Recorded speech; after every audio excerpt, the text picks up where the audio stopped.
Good morning, everyone, and welcome to Spirit Matters, your daily Bhakti Center podcast, where we talk about spiritual subject matters and bring them into our everyday lived lives and learn how to apply these sometimes high spiritual concepts and in practical ways. I'm here with our co-host, Achyuta Gopi, with our tri-host, Dayal Guranga. We have our live studio audience listening in from all over the world. Thank you all for being here. Thank you all for listening. How are you, Achyuta? You know, every 4th of July, allergies hate me. It's not great for people with allergies or asthma. I can imagine. I can imagine. Or people who have very hard time sleeping. I barely slept last night. It was a mess. Yeah, for the past 2 nights, it's kind of been like that. Everybody's been a little bit like gung ho with the celebrations. Yeah. It's also not good for It's people with crazy pets. out there. I'm trying to figure out who it is good for. Not good for anyone.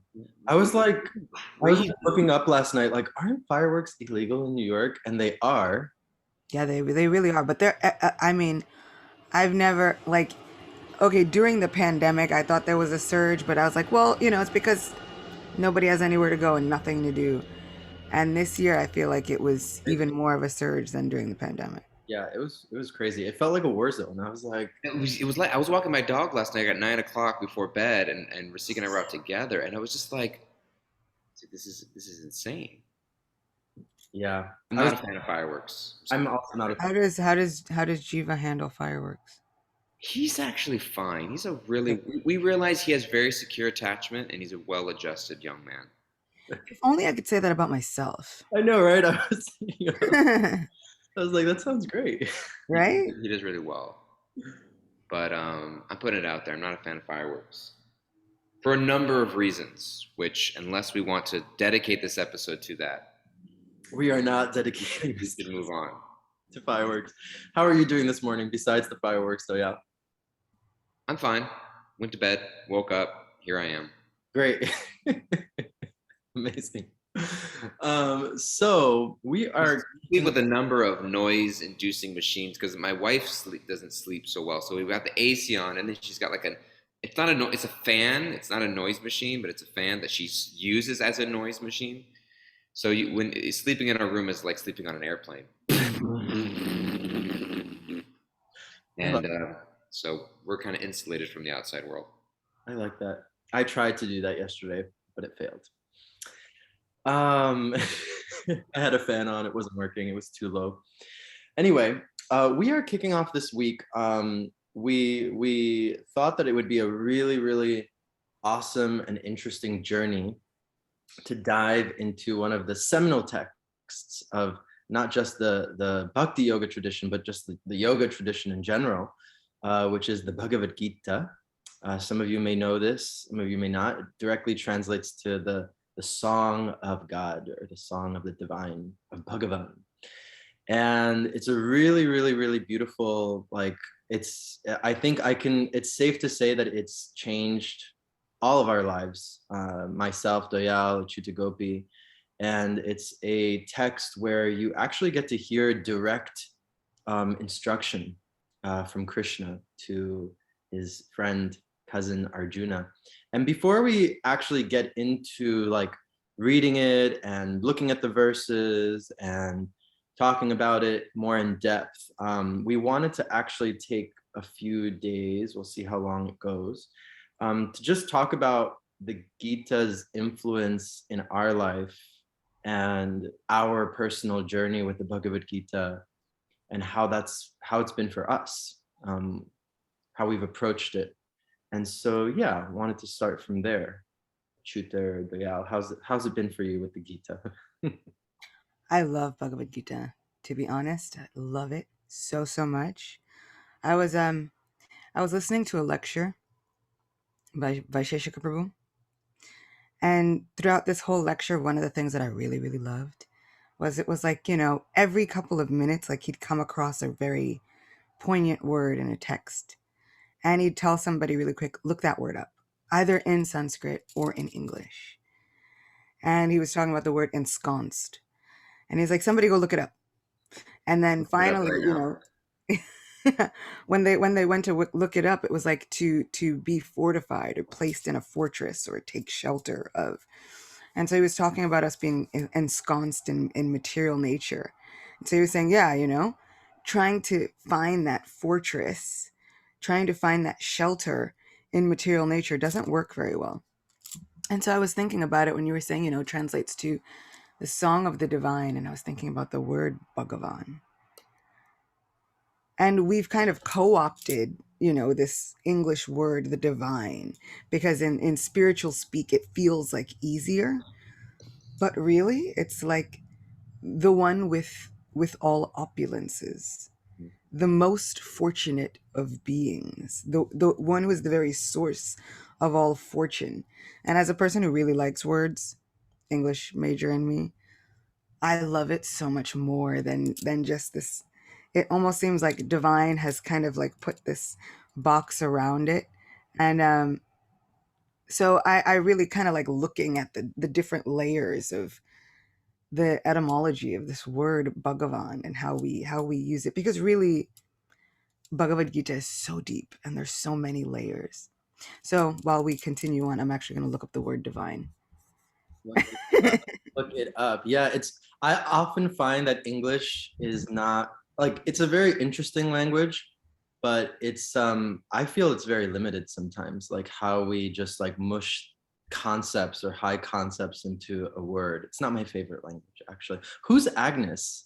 Agnes ensconced herself in their bedroom. Doyal just wrote this. That's the word that the online Oxford Dictionary gives when they use ensconce in a sentence. Okay, that's the sample sentence. The sample sentence. Who's Agnes? I like that he's like, who is Agnes? Supposed to Dayal ensconced himself in the material energy. Doyal, how about you? What's your journey been like with Bhagavad Gita? Bhagavad Gita, you know, when I came to the current leg of my spiritual journey when I was 18 years old. I was a first year college student in Irvine, California. And I was introduced initially to some other spiritual books written or compiled by Srila Prabhupada. And then I remember it wasn't until I got the Bhagavad Gita that I felt like everything coalesced and made sense. Is that a right word? Is that a good English word? Yes. Got to be careful with my words now. But you're just like, maybe. Everything gelled. I felt like everything really fit together when I started reading Bhagavad Gita. Um, and I genuinely felt like God was speaking to me. That is the right word, by the way. Coalesced. Good to know. Meaning come together to form one mass or a whole. Perfect. Sydney wrote felt home. I felt like the Bhagavad Gita was the first time, you know, I had been on a journey. You know, I grew up in a Catholic family in Southern California, and you know, I didn't necessarily start doubting or not believing in the tradition I was grew up in, but I started to just sort of I was seeking some sort of direct contact with God, and I was seeking it in a way that felt universal. You know, like let's say for example, you know, I happen to be raised in a Roman Catholic family. What if somebody who was raised on the other side of the world just happened to be born in a different religion? Did they just like miss out on the opportunity to be born in the right culture or family? Or maybe I missed the boat. Like maybe I like totally was born in the wrong place in the wrong family and growing up in the wrong religion. So I was kind of like step myself back to like this more agnostic feel of like really seeking God in a direct way, in a way that I felt was universal to everybody. Because I think a lot of times people people stay away from certain spiritual paths or traditions simply because of cultural reasons. It doesn't resonate with me on you know, like I don't feel like I belong here in a sense. Um, and it's not because of philosophy, but it's more because of just like culturally not fitting in. I think that's why so many people, you know, claimed I'm culturally Jewish, I'm culturally Catholic, because it's less about philosophy, more about just like fitting in somewhere, which can be a good thing and also unfortunate thing because it keeps you from actually diving into something deeper.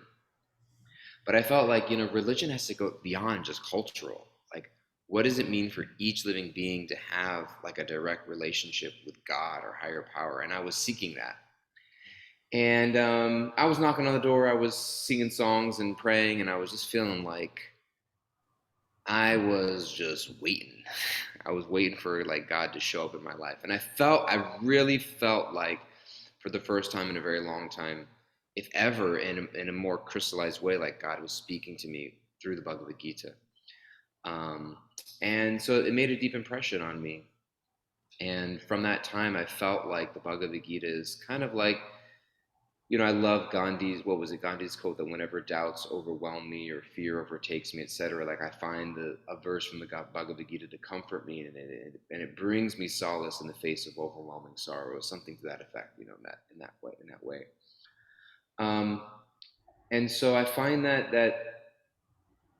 what before me going on too long, what I find so much about the Bhagavad Gita today is that I find that it's a book that, according to, it can apply differently to different people according to different seasons of life.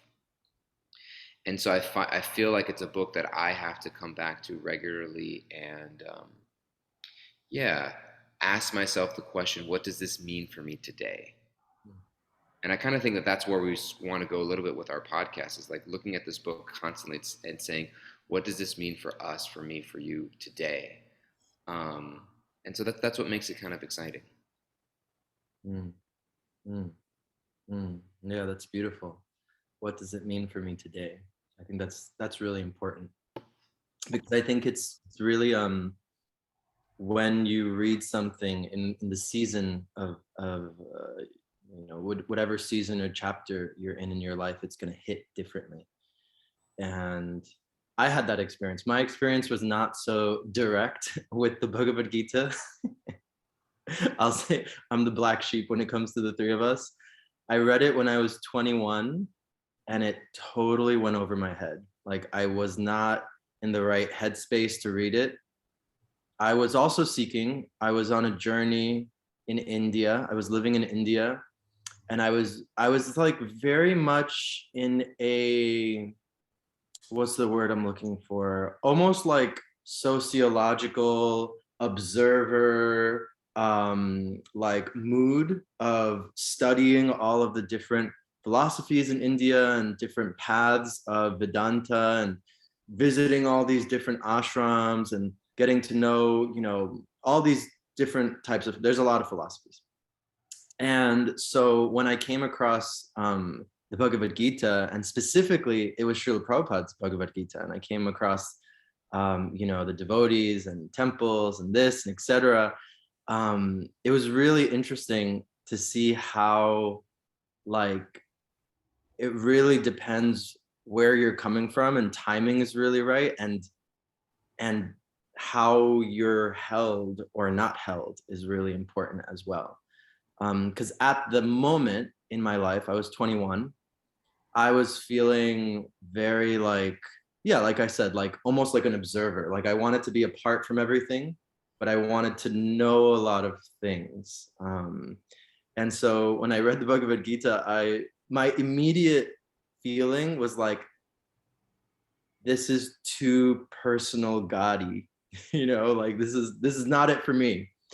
And the context for that is just, I was raised in like an extremely conservative religion, and like almost to like a culty-esque kind of thing. It was like in Queens, Spanish speaking congregation, only were around the same people. Like the rest of the world was evil.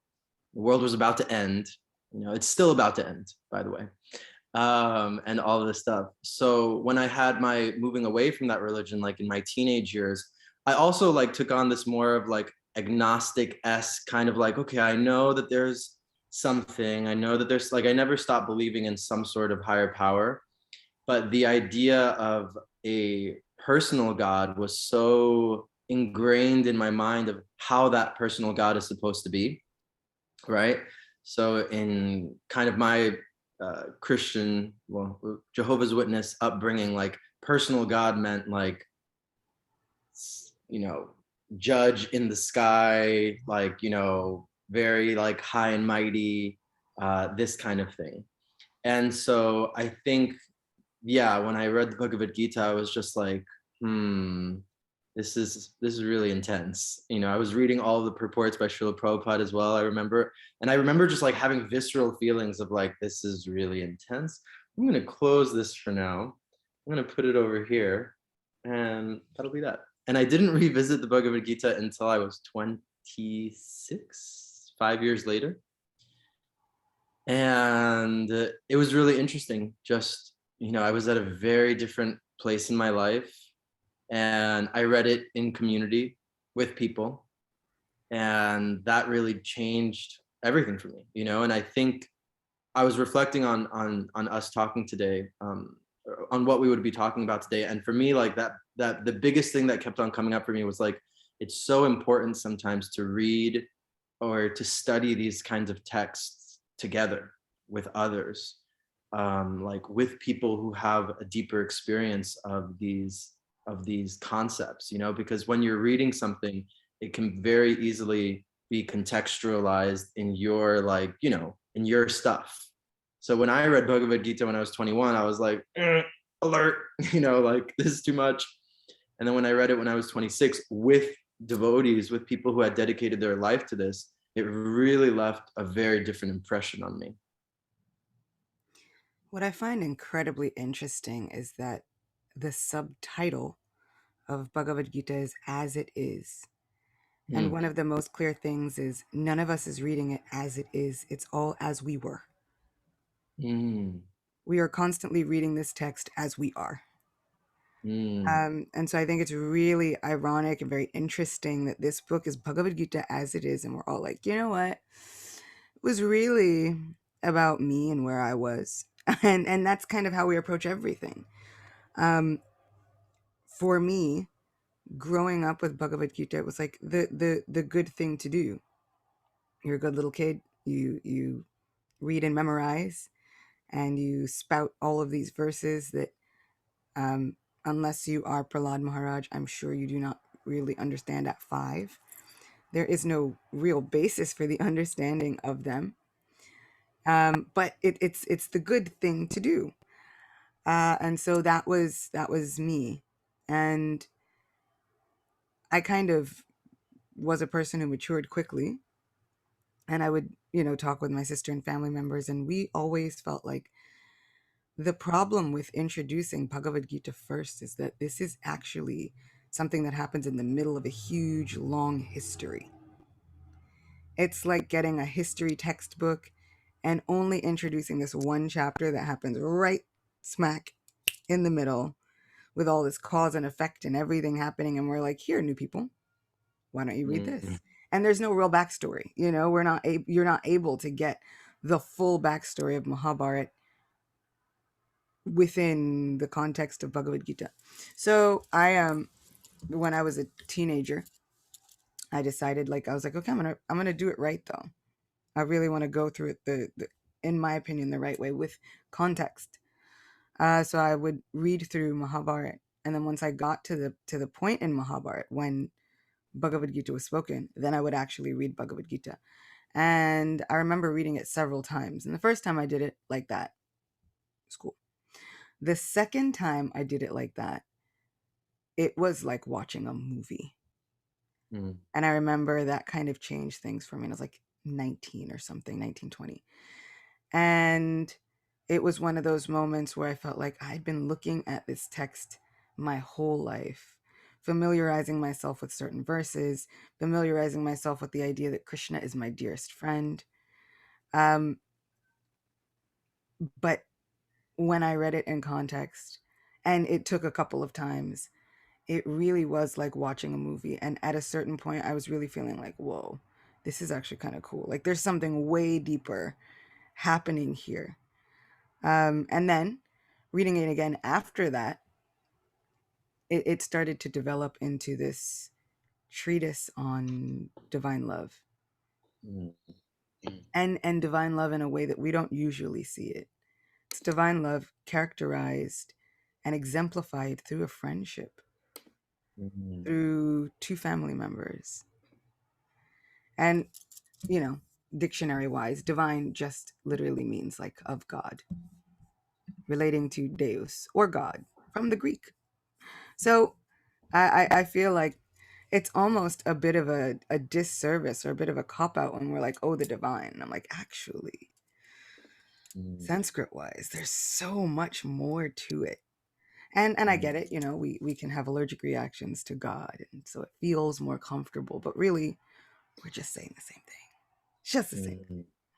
mm, But Bhagavad Gita became a treatise on divine love for me. And when I started looking at it like that, there were so many instances of how we deal with love and how God deals with love and how different and similar it is.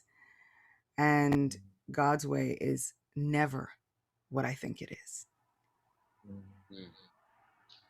Thank you, Chuta, for being honest and sharing. Is really beautiful. When you mentioned about Bhagavad Gita as it is versus Bhagavad Gita as we are, and we're always kind of, in some ways it always is about us in a way. It is.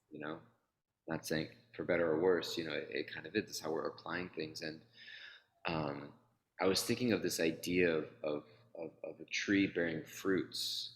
And we have this concept sometimes in yoga thought or Vedic thought of a desire tree. What does a desire tree gives you? Whatever your desires, whatever you want.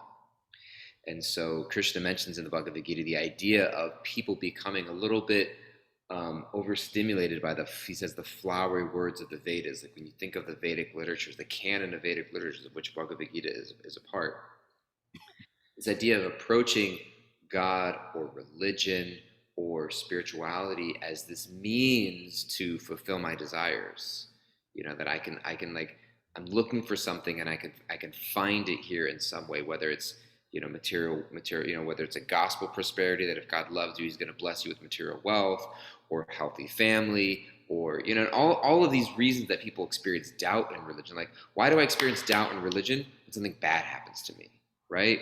Because if things aren't going my way, it means it's not working, right?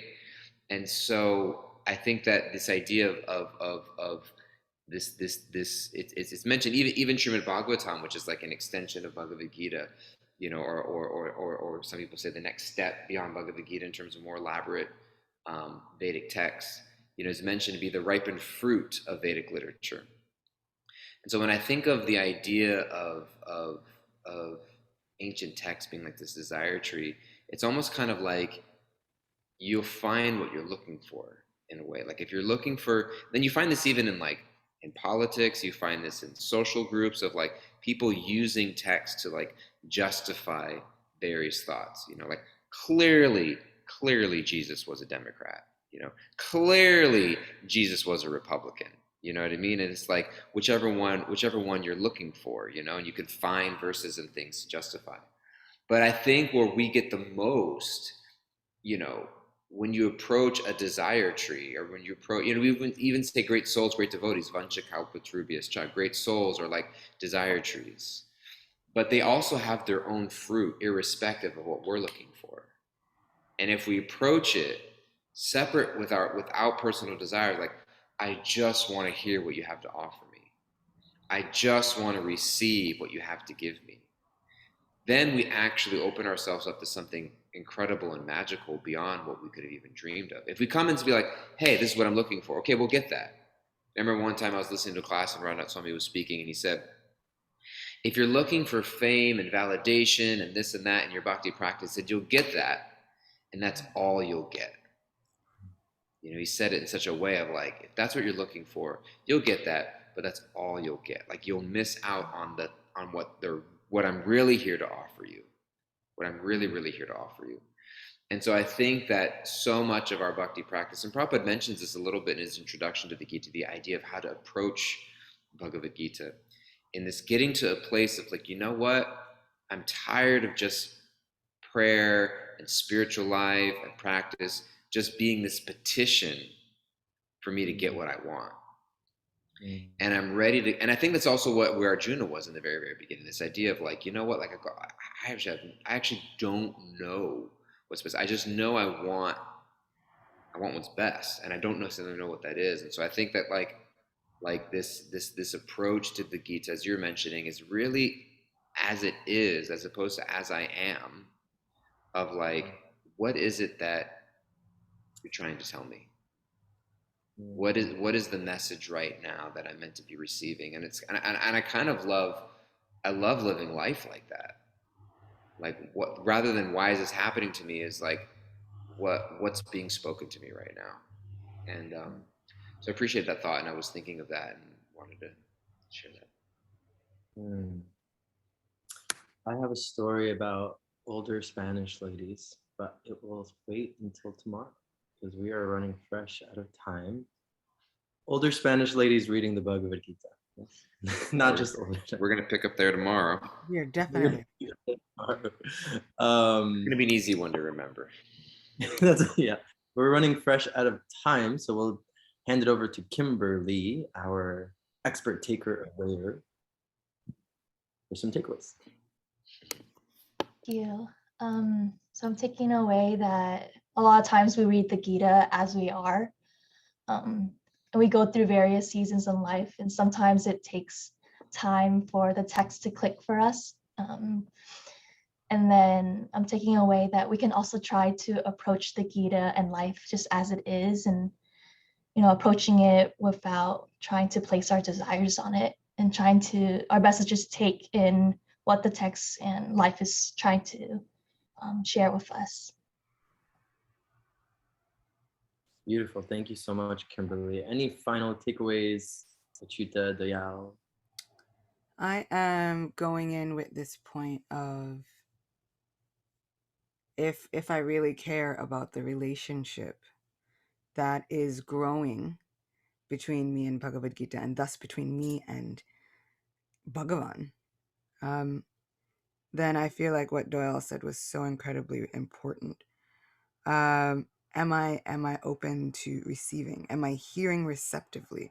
Which is what Krishna says, hear from me and just hear me out, hear receptively.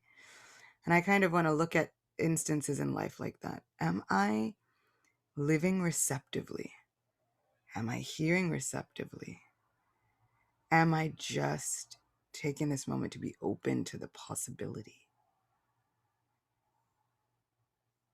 Beautiful. Thank you. How about you, Dayal? Any final takeaways?